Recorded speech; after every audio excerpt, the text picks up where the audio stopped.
Chapter 133. Gold Coins 3 Pieces 1. Senior Ed seems a bit down these days. Quote, Obel Hall is a facility dedicated solely to the Student Council. Located right next to the Student Plaza, the building's exterior is not only clean and impressive, but the interior also houses various facilities that the Student Council members can use. Despite a small user base, its size is considerable and its condition excellent. The Student Council receives much consideration from the academic institution because of the support garnered from various dignitaries and influential pupils. But it is also on account of the substantial sponsorship funds received from numerous noble and influential families. Internal staff of the Student Council not only gain extensive connections but are also generously rated in terms of academic performance. Completing their tasks successfully until the end of their term earns them considerable trust.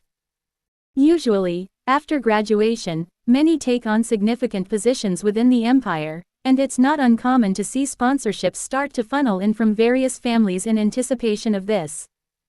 As a result, the Student Council's budget, together with private sponsorships and dues paid by the children of influential families, is quite formidable. The scale of the budget is worrying for just student management. There's a nominal professor serving as an advisor for the essentials, but even they don't significantly influence the Student Council's decisions. My brother, he's down. I happened to visit the camp recently. He says he's fine, just an unsettling feeling. It could be just my intuition, though. Quote, Zix Effelstein, the vice president of the magic department in his second year, was already treated as an ace among the action committee members of the Student Council. Rather than feeling a strong sense of belonging to the Student Council, Zix felt as if he was just handling things as they came. Zix wasn't the type to be tied down to one place but rather had a free-spirited nature. In fact, instead of strictly following the Student Council president's orders, Zix seemed to be more responsive to Tanya's personal requests. He didn't show up at Obel Hall often. Tanya didn't demand any particular attitude. Merely having Zix roped into the Student Council was an asset. Feeling down, specifically what do you mean? The current Student Council president of Sylvania Academy, Ed Roth Taylor, put down her quill, which had been darting swiftly across the paper. The president's personal office desk was very spacious, but that vastness was obscured by the mountain of documents piled on it. There were just too many items requiring her signature every day. It took all morning just to review the day's reports after arriving at Obel Hall. Tanya was aware of the busyness of her position, but she hadn't expected it to this extent. Nevertheless, determined, Tanya made every effort to handle her duties as meticulously as possible without any gaps. On the surface, he looks ordinary. Busy as always. Engaging in necessary activities while at camp, fulfilling scholarship student responsibilities, consistently attending classes, and studying during breaks, but, still, I feel Senior Ed is carrying some burden on his mind. Quote, if Senior Zix reports so, there must be some reason for it. Though unclear, it's troubling, just intuition, then. Quote, stretching with a long yawn, Tanya sank her petite frame into the plush chair.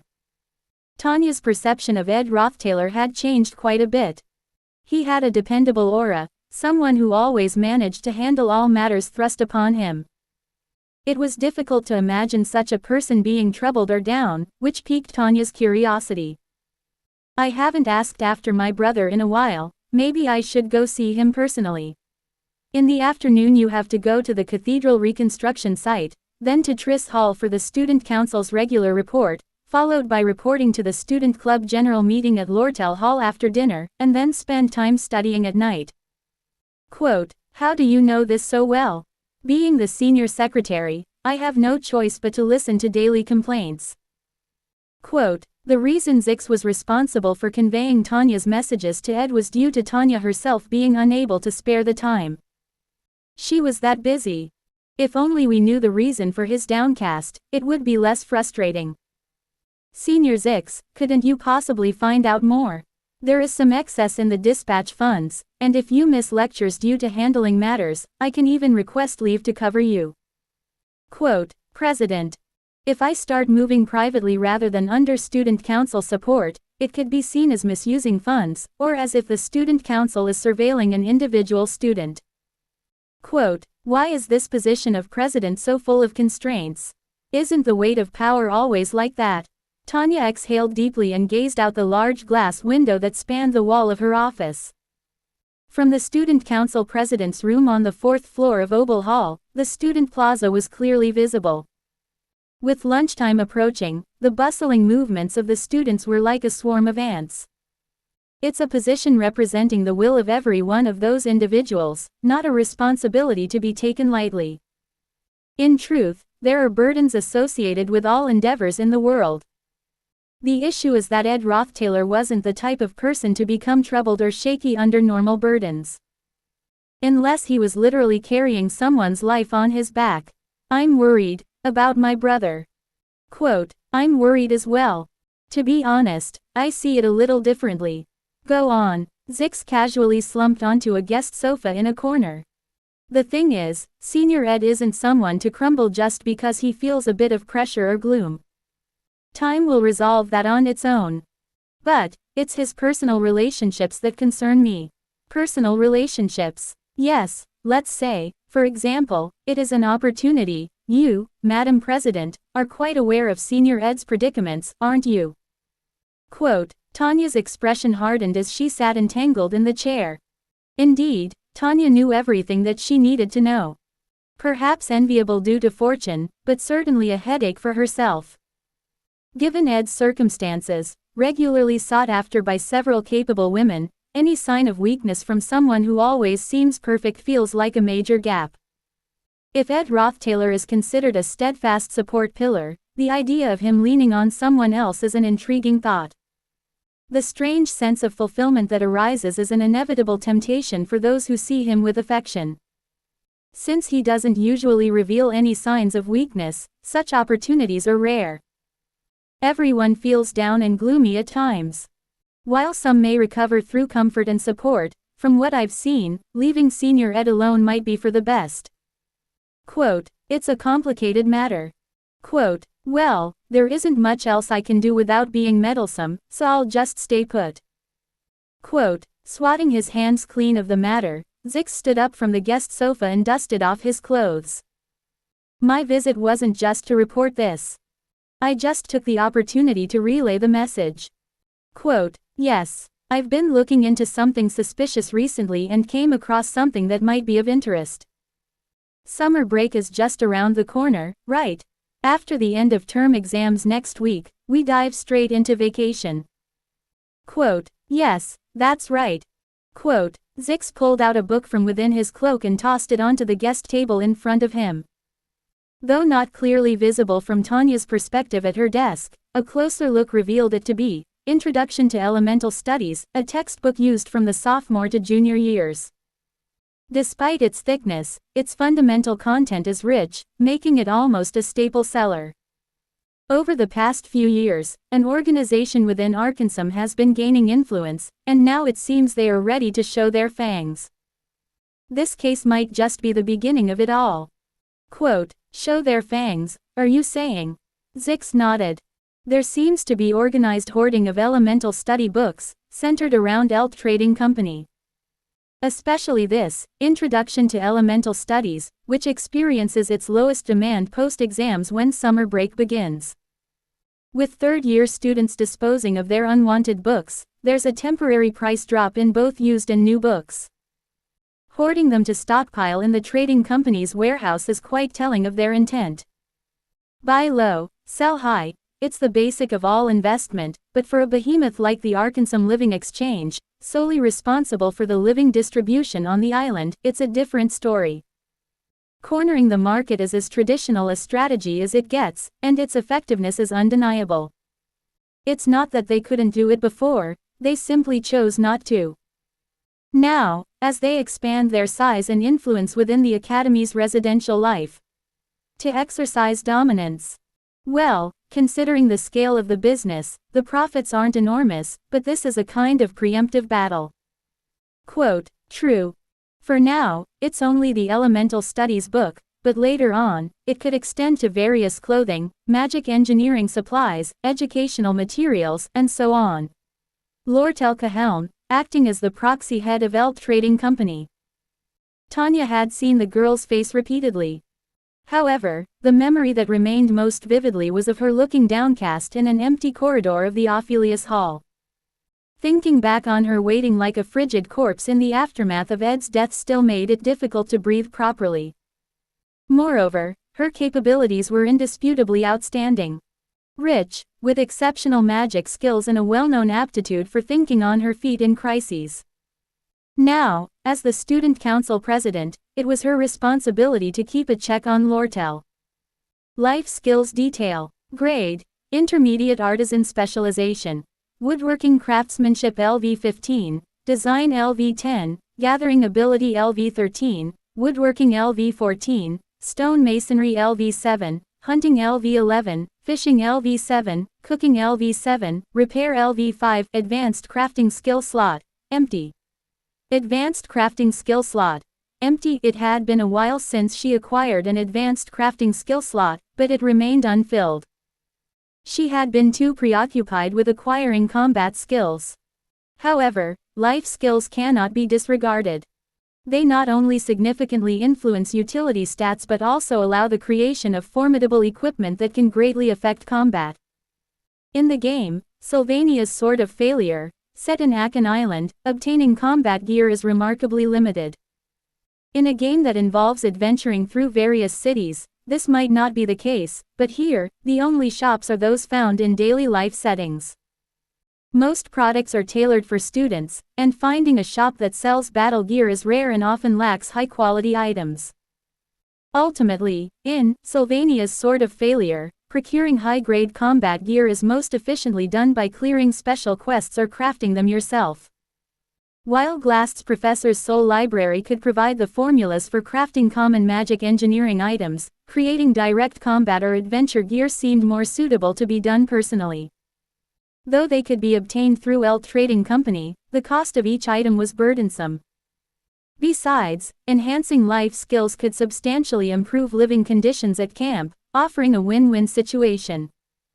She decided to fill one of the premium crafting slots with Advanced Bow Crafting, planning to enchant bows with various magics and boost accuracy and power under specific conditions.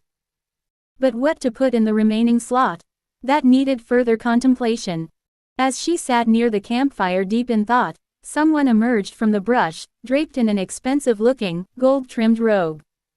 It's strange, I knew about this, but seeing it in person feels different. Quote, it had been a while since Lortel visited the camp. She had heard he was swamped with student council elections and the company's settlement. Who would have thought you'd actually build a cabin and settle down? Oh, what brings you here, Lortel? I had been sitting at the fire, contemplating my life skills, while Yenica beside me stared blankly, basking in the warmth. Lortel brushed her face with a hand, placed her robe's hat firmly on her head, and sat down in front of the fire pit. Her characteristic auburn hair cascaded down her shoulders. Normally tied neatly to one side, it was unusually let down today. A blue rose-shaped pin, usually worn for important occasions, adorned her hair, and beneath the robe, she wore a neat and pristine frilly dress. I came to see Ed Sr., but even after mentally preparing, this sight is quite unexpected. Quote, is that voice possibly Lortel? It's been a while, Senpei Yenica. Quote, Yenica, who had been silently absorbing the heat, shuddered. Her expression seemed to say, it's finally come. Quote, yeah. It's Lortel. An explanation for what's happened seems unnecessary now. Quote, Lortel sighed deeply, glancing sharply over at Yenica. Yenica, now with some restored vision to detect stares, took note. Even through the haze, the look from Lortel was imposing. But she straightened up her mostly immobile body and smiled proudly. Ed and I have decided to live together. Quote, ellipsis. Quote, we're living together now. She seemed somewhat embarrassed, trailing off with a giggle. It's more accurate to say, living next door, I think. Quote, we're in the same camp, so isn't that living together? Lortel, your expressions are so outdated. A vein seemed to bulge on Lortel's forehead as if in anger, but the thought that she was literally angry seemed premature. After all, Lortel was not the type to lose her temper easily. She's always so composed. Actually, it's not only about Ed Sr.'s well-being that I came to inquire today, but also to deliver some important information. Quote, important information? What might that be, Ed Sr.? I'm not sure about your current financial situation, but I suggest you procure the next semester's textbooks and magic engineering supplies in advance. Quote, timing the market, perhaps. Lortel, involved in the trading company, preempting the expected market prices was not unusual. But this seemed more than just a matter of price. Sure, buying in advance will possibly be cheaper. It's common for prices to skyrocket as the need approaches. Quote, that's true, but it's not a matter of expense. Lortel smiled gently and added, by the end of the vacation, you might not even be able to find them at all. Quote, quote ellipsis ellipsis. Quote, with that, it dawned on me.